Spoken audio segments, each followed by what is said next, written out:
are going to discuss about the basic assumption of a time series analysis. For any analysis, first of all, we need a data. And for the time series analysis, we need a time series data. Any information about a particular variable with respect to time is called time series data.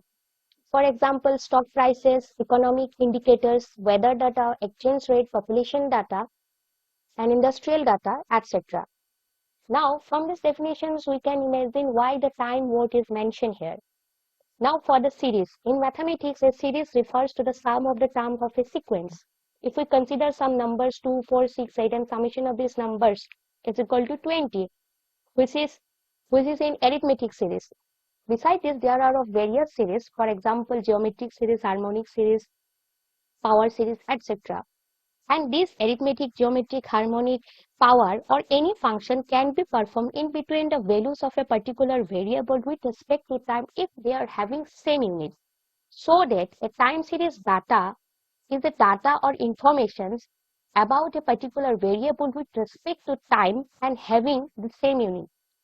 Now, for the analysis purpose, the basic assumptions of the time series analysis is that it doesn't deal with the non-stationary data. Here, the non-stationary data means the variability or dispersion or variance or covariance of the data points are not constant.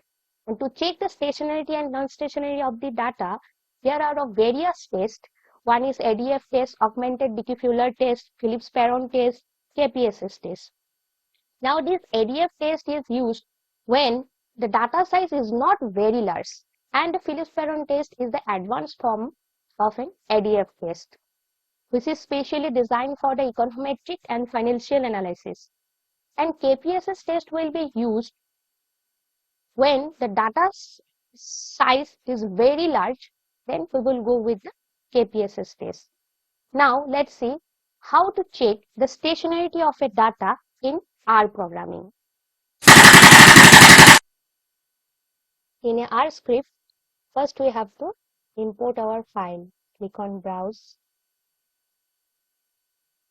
select our required file, click on Open, and we can import this file directly by clicking on Import and copy also. Now paste it here, then again select and run. There is an error, that is can't establish that the input is either XLS or XLSX. Since the data file is saved in the form of CSV form, so we have to modify this code. Dot CSV, comma, header is equal to true. And again select and run. Now this is our data file.